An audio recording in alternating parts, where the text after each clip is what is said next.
తనయులా అన్ని రీతులా ఆదరించగా తండ్రి పంపిన దేదీప్యమాన పరలోక స్వరం బలమును పెంచే శుద్ధాత్మ స్వరం దేదీప్యమాన పరలోక స్వరం బలమును పెంచే శుద్ధాత్మ స్వరం కృపాస్వరము కృపాస్వరము కృపాస్వరము కృపాస్వరము కృపాస్వరము కృపాస్వరము కృపాస్వరము కృపాస్వరము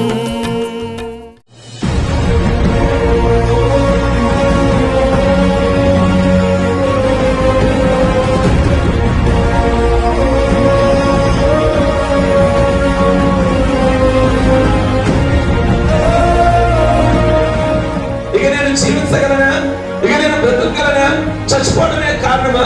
నీ సమస్యకు చాలా పరిష్కారం నీవు అనుకుంటున్నావా? నీ ఉండిన టెన్షన్ ఏమిటి? నీ ఉండిన బాధ ఏమిటి?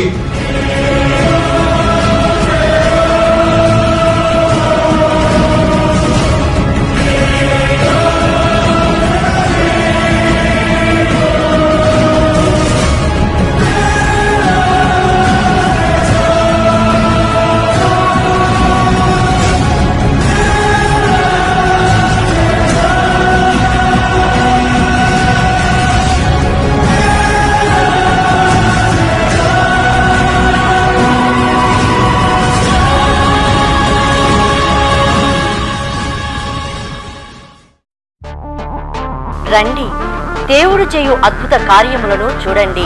జీసస్ గ్రేస్ టెంపుల్ వారి స్వస్థత ప్రార్థనలు. మీరు సమస్యలతో బాధపడుచున్నారా? మీరు దీర్ఘకాల వ్యాధులతో ఉన్నారా? మీకు ఆర్థిక ఇబ్బందులా?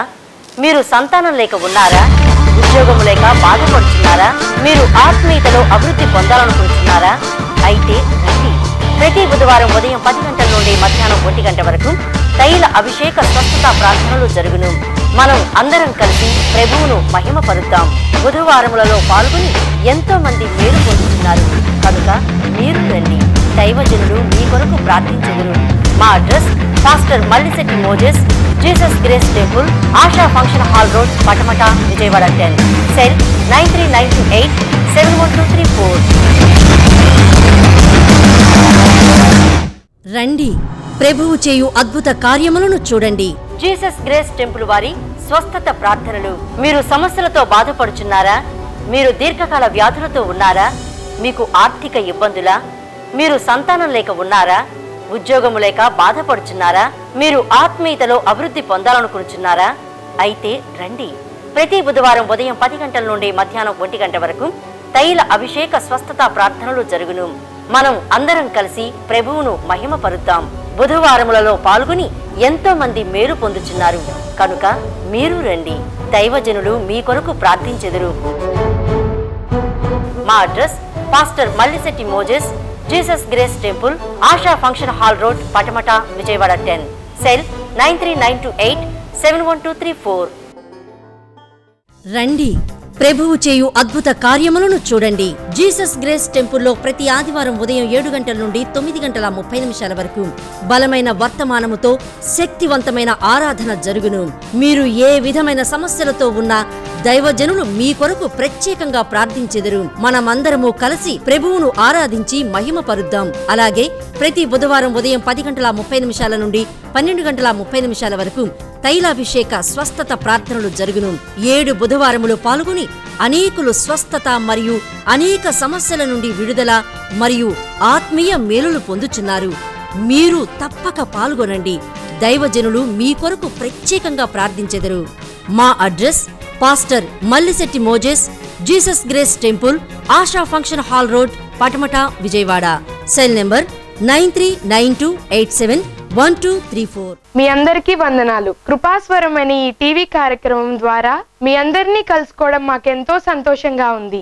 ఇప్పుడు దైవజనులు మా నాన్నగారైన మల్లిశెట్టి మోజెస్ గారు దైవవర్తమానం అందించెదరు. అందరూ విని ఆత్మీయ మేలులు పొందండి. యేసుక్రీస్తు పరిశుద్ధ నామమును బట్టి కృపాస్వరం టీవీ ప్రేక్షకులైన మీ అందరికీ కూడా మా ప్రత్యేకమైన వందనాలు. మీరందరూ కూడా బాగున్నారు కదా? ఈ ప్రత్యేకమైన సమయంలో దేవుని యొక్క వాక్యాన్ని 2 రాజుల గ్రంథము 4వ అధ్యాయము 8వ వాక్యము నుండి 37వ వాక్యం వరకు మనం చదువుకుంటే అక్కడ వ్రాయబడిన మాటలలో ఒక గనురాలైన స్త్రీ షూనేమి పట్టణంలో ఉన్నట్లుగా మనకు కనబడుతున్నది. ఆ షూనేమి పట్టణము ఒక దినమందు ఎలీషా షూనేమి పట్టణమునకు పోగా అచ్చట గనురాలైన ఒక స్త్రీ భోజనముకు రమ్మని అతని బలవంతం చేసిన గనక అతడు ఆ మార్గమును వచ్చినప్పుడల్లా ఆమె ఇంట భోజనము చేయొచ్చు వచ్చెను. ప్రియా దేవుని బిడలారా, ఆవిడ షూనేమి పట్టణస్థురాలు. ఆవిడ పేరు మాత్రము బైబిల్ గ్రంథంలో రాయబడలేదు. షూనేమి పట్టణస్థురాలు అని మాత్రమే ఉన్నది. కానీ ఆవిడకు ఒక ప్రత్యేకమైన బిరుదు ఇవ్వబడినది. గనురాలైన స్త్రీ అనే పేరు ఇవ్వబడింది. చాలా మంది పేర్లు వాళ్ళు పెట్టుకున్న పేర్లు చాలా బాగుంటాయి, కానీ వాళ్ళు తెచ్చుకున్న పేర్లు ఉంటాయి చూసారా, ఊళ్ళో వాళ్ళు ఇవ్వటమో లేక ఇంట్లో వాళ్ళు ఇవ్వడమో ఆ పేర్లు బాగుండవు. కొన్ని సందర్భాల్లో మనం చూస్తే శాంతమ్మ అని అందంగా పేరు పెట్టుకుంటారు, కానీ వాళ్ళ దగ్గర శాంతం ఉండదని ఊళ్ళో వాళ్ళు అంటూ ఉంటారు. దానమ్మ అని అందంగా చక్కగా పేరు పెట్టుకుంటారు, కానీ ఊళ్ళో వాళ్ళు ఇచ్చిన పేరు ఏమిటి అంటే పిసినారమ్మ అని సహజంగా మనం వింటూ ఉంటాం. కానీ ఈవిడికి షూనేమి పట్టణస్థురాలు అని ఉన్న పేరు, కానీ ఊరు వాళ్ళు ఇచ్చిన పేరు ఏది అంటే గనురాలైన స్త్రీ. గనురాలు ఎలాగున కాగలిగింది అంటే ఈ షూనేమి పట్టణానికి దైవ సేవకుడు లేక ప్రవక్త ఎలీషా వస్తున్నప్పుడల్లా ఈవిడ వారిని భోజనానికి ఆహ్వానించేదట. ఎలీషాని తన శిష్యుడైన గెహాజీని భోజనానికి ఆహ్వానించేది. పలు సందర్భాలలో వాళ్ళ ఇంటికి వెళ్ళి భోజనం చేయొచ్చు వచ్చారు. ఏనాడు కూడా మా ఇంటికి భోజనానికి వీరు పదే పదే వస్తున్నారని ఆవిడ ఏనాడు కూడా విసుగుదల చెందలేదు. రెండోదిగా మరి నేనేనా ఈ ఊళ్ళో ఇంకా వీళ్ళకి భోజనాన్ని ఏర్పాటు చేసేది, ఇంక ఎవరూ కూడా లేరా అని ఎక్కడ కూడా ఆవిడ బాధను వ్యక్తం చేయలేదు. అది ఆవిడ ఎలా తీసుకున్నది అంటే సేవకులకు భోజనం ఏర్పాటు చేయడం అనేది ఆశీర్వాదంగా అదృష్టంగా భావించింది. వాళ్ళకి అతిథి మర్యాదలు చేసినట్లయితే ఒకసారి కాదు, 2 సార్లు కాదు. ఎలీషా ఆ ఊరు వచ్చినప్పుడల్లా వాళ్ళ ఇంట్లో భోజనం చేయొచ్చు వచ్చాడట.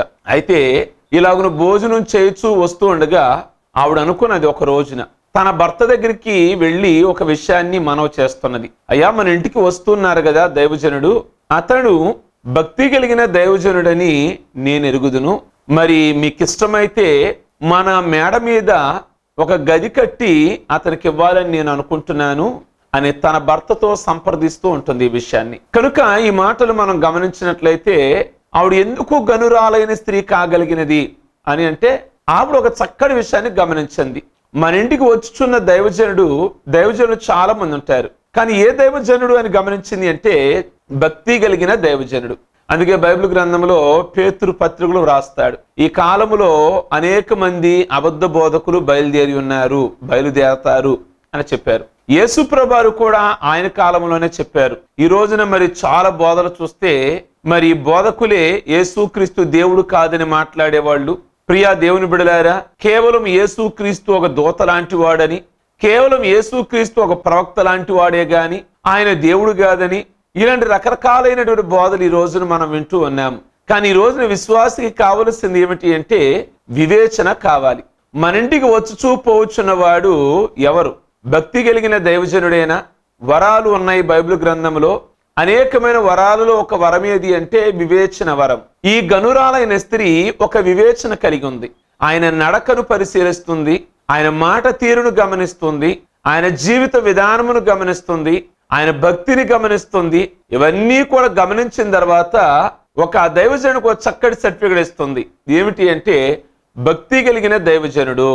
పౌలు అంటాడు కదా 20వ అధ్యాయం 28వ వచనం అపోస్తలుల కార్యములో, గొర్రె చర్మం ధరించిన తోడేళ్లు బయలుదేరతాయి అని అన్నాడు. ఈ రోజున రకరకాలైన బోధలు మనం వింటూ ఉన్నాము. కనుక ఈ రోజున మనకు ఎంతైనా గనురాలైన స్త్రీలాగా వివేచన కావాలి. వర్తమానాలు వింటున్న మనము ఏది సారం కలిగిన వర్తమానము, ఎవరు ప్రభువుని గురించి బోధిస్తున్నారు, వారి జీవితం కూడా బోధకు తగిన విధంగా ఉన్నదా లేదా అని మనం గమనించాలి. ఈ రోజున బోధ బాగుండొచ్చు గాని మరి వారి జీవితాలు బాగుండకపోవచ్చు. కానీ బోధ బాగుండాలి, బోధకు తగిన జీవితం కూడా ఉండాలి. ఇవన్నీ కూడా ఆవిడ ఏం చేసింది అంటే గమనించి తన భర్తతో మాట్లాడి మరి వారి ఇంటి పైన ఒక మేడగదిని సిద్ధపరిచి మరి ఆ గదిలో కావలసిన మంచమును, అలాగే దీపస్తంభమును, అలాగే పీటను, ఇవన్నీ కూడా ఆవిడ రెడీ చేసినట్లుగా మనం చూస్తున్నాం. క్రొత్త నిబంధన కాలంలో యేసుక్రీస్తు ఆయన యెరూషలేము దేవాలయానికి వెళ్ళినప్పుడల్లా మరియా, మార్తా, లాజరు ఇంటికి వెళ్ళేవాడు. వెళ్ళి వాళ్ళ ఇంట్లో బస చేసి ఆయన మరి యెరూషలేము దేవాలయానికి వెళ్ళేవాడు. కనుక వాళ్ళు కూడా యేసుక్రీస్తుని బాగా ఆహ్వానించేవాళ్ళు. అంటే నేను అనుకుంటాను ఈ మరియా, ఈ మార్తా, లాజరు వీళ్ళు బాగా గనురాలైన స్త్రీ గురించి చదివి లేక విని ఉంటారు. వాళ్ళు దైవ సేవకుని చేర్చుకొని ఆ ఇల్లు దీవించబడింది. మనం కూడా ఒక సేవకుడిని, ప్రభుని మనం చేర్చుకొని మనం దీవించబడాలని. అయితే ఇంకా 2 అడుగులు ముందుకేస్తే మార్కు తల్లి అయిన మరియ ఉన్నది కదా బైబిల్ గ్రంథంలో. ఆవిడైతే ఈ గనురాలైన స్త్రీ లాగానే వాళ్ళ మేడగది మీద ఒక గది కట్టించి యేసుక్రీస్తుకి ఇచ్చినట్లుగా మనకు బైబిల్లో కనబడుతుంది. గనురాలైన స్త్రీ ఒక ఎలీషాకి ఏ విధంగానైతే పైన అప్పర్ రూమ్ ఏర్పాటు చేసిందో, మార్కు తల్లి అయిన మరియ కూడా యేసు ప్రభువారికి ఒక గదిని ఏర్పాటు చేసింది. ఆ గదిలో యేసుక్రీస్తు అనేకమైన సార్లు వర్తమానాలు మాట్లాడారు. అనేకమైన సార్లు రొట్టె ద్రాక్షారసం కూడా పంచిన సందర్భాలు ఉన్నాయి. కనుక ఈ విధంగా ఆ మేడగదిలో శిష్యులందరూ కూడా పరిశుద్ధాత్మ కొరకు కనిపెట్టినట్లుగా కూడా చూస్తున్నాం. కనుక ఆవిడ కూడా ఈ గనురాలైన స్త్రీ గురించి ధ్యానించి లేక ఆదర్శప్రాయంగా ఉంచుకోవచ్చు. కనుక అలాగున గనక మనం చేస్తే మనకు ఆశీర్వాదం అని. అందువల్ల ఈ కార్యాలన్నీ కూడా చేయటం వల్ల ఆవిడని ఏమన్నారు అంటే గనురాలైన స్త్రీ అని అన్నారు. బైబిల్ గ్రంథంలో మరి గనురాలైన స్త్రీ అని ఎవరి గురించి కూడా లేదు కదా. ఎంతకంటే పరిచర్య చేసిన వాళ్ళు లేరా? శారా విషయంలో మనం చూస్తే మిట్ట మధ్యాహ్నపు వేళ వాళ్ళ ఇంటికి 3 వచ్చారట. సహజంగా మనం బోధిస్తూ ఉంటాము తండ్రి, కుమార, పరిశుద్ధాత్మ దేవుడు అలాగును వచ్చారు అని. మిట్ట మధ్యాహ్నము వాళ్ళ 3కి కూడా చక్కటి భోజనాన్ని ఏర్పాటు చేసింది. ఎంతో రిస్క్ తీసుకుంది. మాంసాన్ని తయారు చేసి మరి చక్కటి భోజనం పెట్టింది. అంత సేవ చేసిన శారాను గనురాలైన స్త్రీ అని అనలేదు కదా.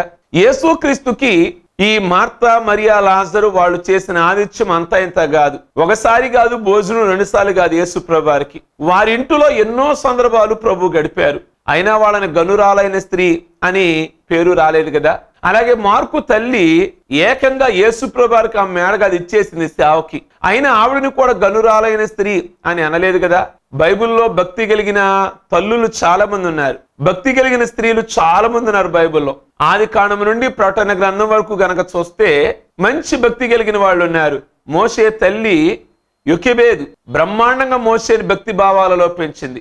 ఇశ్రాయేలీలను దాదాపుగా 30 లక్షల మంది నడిపించే నాయకుడిగా ఆవిడ ప్రార్థన గాని ఆవిడ యొక్క బోధ గాని చిన్ననాటి నుండి బిడ్డకి నేర్పించింది. ఆవిడను కూడా గనురాలైన స్త్రీ అని అనలేదు కదా. లేదా యూదులను రక్షించింది ఎస్తేరు. 3 దినాలు ఉపవాసం ఉండి ధైర్యంగా తన భర్త అయినటువంటి అహశ్వరోషు దగ్గరికి వెళ్ళి ప్రాణం తెగించి మాట్లాడింది. ఆవిడిని గనురాలైన స్త్రీ అని అనలేదు కదా. లేదా పౌలు అంటాడు నా కొరకు ప్రాణం పెట్టిన అకుల్లా, ప్రిస్కిల్లా అని అంటాడు. వాళ్ళు పౌలుని వాళ్ళ కుటుంబస్తుల్లాగా చూశారు. ప్రాణాలు ఇవ్వడానికైనా గాని వెనకాడలేదు. ఇంకా పౌలు సేవలో చాలా మంది సహకరించారు. లవోది అని, సుంటికేనని చాలా మంది స్త్రీలు సహకారం అన్నది.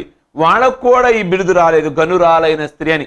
కనుక ఈ విధంగా మనం చూస్తే యేసుక్రీస్తుని ఈ లోకానికి మనకు అందించినటువంటి తల్లి మరి ఉంది, కన్య అయిన ఆవిడను కూడా గనురాలు అనలేదు. కనుక ఈవిడిని బైబిల్లో సువర్ణాక్షరాలతో ముద్రించిన మాట ఏమిటి అంటే గనురాలైన స్త్రీ. ఏమిటి ఈవిడ ఘనమైన కార్యాలు చేసింది ఏమిటి అని అంటే, సేవకుడైన ఎలీషా లేదా గెహాజీ వచ్చినప్పుడల్లా వాళ్ళకి చాలా చక్కగా ఆవిడ భోజనాన్ని ఏర్పాటు చేస్తుందట.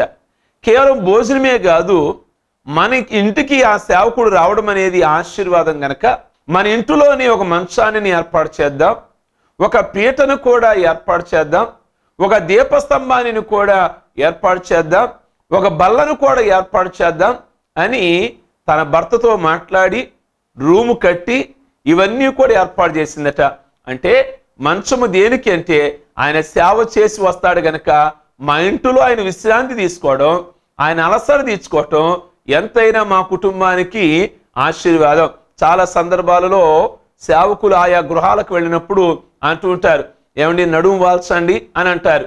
అంటే ఏమిటంటే ఎలీషా గృహంలో నడుము వాల్చాడు గనక ఆ గృహానికి దీవెన కలిగింది గనక మా గృహాలలో కూడా సేవకులు ఉండడం అనేది ఆశీర్వాదము అనేది. అలాగే మనం చూస్తే బల్ల ఉన్నది. ఆ బల్ల దేనికి అంటే భోజనానికి. చక్కటి బల్ల రెడీ చేసింది. అంతేకాదు ఓ చక్కని పీట కూడా రెడీ చేసింది. దానిని ఏమన్నారు అంటే సోఫా అని అన్నారు. అంటే ఆ సోఫా దేనికి అంటే ఆయన మా ఇంటిలో సింహాసనాన్ని అధిష్ఠించాలి, మా ఇంటిలో ఆయన ఎవరు అంటే రాజులాగా ఉండాలి. అలాగే దీపస్తంభము, మా ఇంటికి వెలుగు ఎవరు అంటే దైవ సేవకుడే మా ఇంటికి వెలుగు.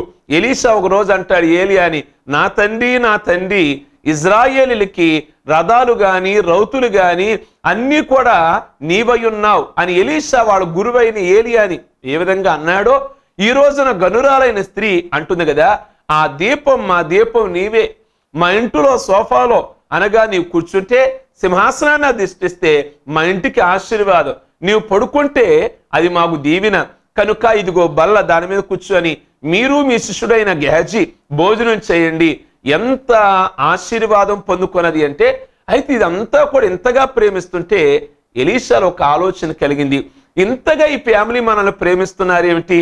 నిజమే, ఈనాడు సేవకులను ప్రేమించే అభిమానులు లేకపోలేదు. నేను అప్పుడప్పుడు చెప్తూ ఉంటాను, ఆటగాళ్ళకి ఏ విధంగా అభిమానులు ఉన్నారో, సినిమా యాక్టర్లకు ఏ విధంగానైతే అభిమానులు ఉన్నారో, అలాగే దైవ సేవకులకు కూడా ప్రాణమిచ్చే అభిమానులు ఉన్నారు. సినిమా యాక్టింగ్ చూసి వాళ్ళ అందాన్ని చూసి అభిమానిస్తారు, ఇక్కడ ఆటను చూసి ఆటగాళ్ళను అభిమానిస్తారు. ఇక్కడ కేవలం అందం కాదు, కేవలం ఆట కాదు, కేవలం ధనం కాదు, వాళ్ళలో ఉన్న భక్తి భావాలను బట్టి ప్రేమించే విశ్వాసులు లేరంటే, ప్రాణమిచ్చేవాళ్ళు లేరంటే ఈ రోజున ప్రాణమిచ్చేవాళ్ళు ఉన్నారు. వాళ్ళని చూస్తున్నప్పుడు వీళ్ళ కొరకు భారంగా ప్రార్థన చేయాలి అని ఒక ప్రతి సేవకుడు కూడా ఆలోచిస్తుంటాడు. అదే ఆలోచన ఎలీషాకు కలిగింది. ఈ కుటుంబం ఇంతగా ప్రేమిస్తున్నారు, వాళ్ళ ప్రేమకి మనం ఏమిస్తే సరిపోతుంది? ఏం చెయ్యాలి? వాళ్ళ ప్రేమకి ఏ విధంగా ఉండాలి? ఒక క్వశ్చన్ లేక ఒక ప్రశ్న మనలో కలుగుతుందిగా. ఒక విశ్వాసి కుటుంబం ఒక సేవకుడు బాగా ప్రేమిస్తుంది, అయితే ఒక దైవ సేవకుడిగా అనుకుంటారు, ఇంతగా మనల్ని ప్రేమిస్తున్నందుకు మనం ఏం చెయ్యాలి వాళ్ళకి? గెహజీని అడిగాడు. ఏమిటి వాళ్ళు ఉన్న లోటు? వాళ్ళ కుటుంబంలో ఏమైనా అవసరతను కలిగి ఉన్నారా? అవసరతను కలిగి ఉండి మనల్ని ఈ విధంగా ప్రేమిస్తున్నారా అంటే గెహజీ వెళ్ళాడు. వెళ్ళి, అమ్మా మరి మీకేమైనా అవసరత గనక ఉన్నట్లయితే ఆ విషయాన్ని మీరు మాతో చెప్పండి.